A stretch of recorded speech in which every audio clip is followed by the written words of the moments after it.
we're going to stay at the forefront of innovation and technology, and with intentionality, we will be the leaders on electric vehicles. Good afternoon. Welcome to ANN. I'm Kristen Strakalitis, filling in for Laura Harris. Coming up, more with Representative Debbie Dingell. But first, let's begin with a surge in new vehicle prices.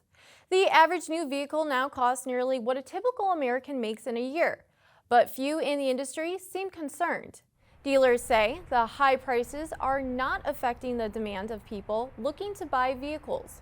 According to J.D. Power, Cox Automotive, and Moody's Analytics, the average transaction price is around $45,000. Despite the demand, many consumers are still being priced out of the market.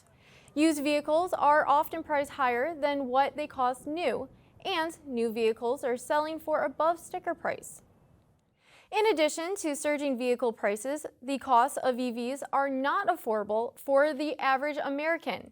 Our reporter Laura Harris spoke with U.S. Congresswoman Debbie Dingell at our Automotive News Congress in Washington, D.C. Dingell says that EVs may be the vehicle of the future, but it will take partnerships and policy to make this happen. Here's what she had to say. The industry, all of the stakeholders are committed to moving to a zero-emission free future, and electric vehicles are a very important component of that. But in order for electric vehicles to be a success, there are three buckets. One, the vehicles need to be affordable, which is why it is important that some kind of tax credit for the short term be approved. So until we move into more mass production and vehicle costs are lowered.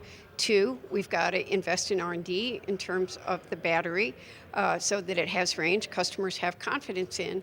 And secondly, we've got to mine those minerals here. We cannot be 80% dependent upon China. So we've got to bring people together and figure out how we're going to mine those minerals here.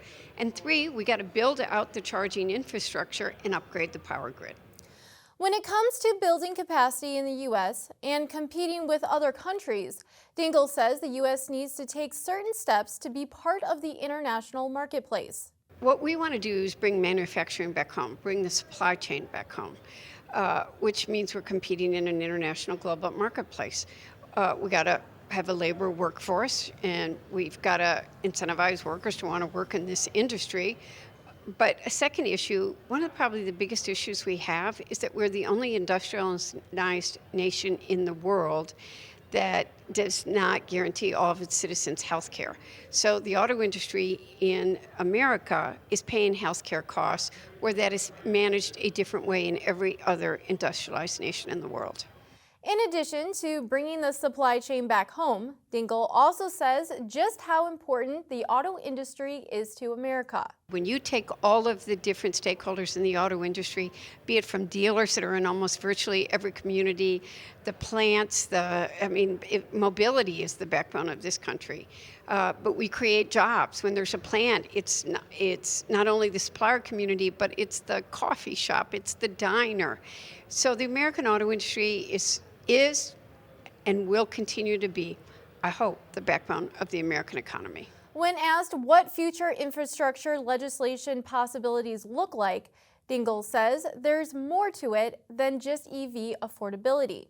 Well, we've got to address the issue of, for the short term, making sure that that electric vehicles are affordable, but then we also need to make sure that the charging stations are being built out across America so that people have confidence that if they're driving this vehicle for a longer range, they're going to be able to get a charge. And we're also going to have to ensure that they can charge in a relatively quick period of time, and we need to invest in upgrading our power grid.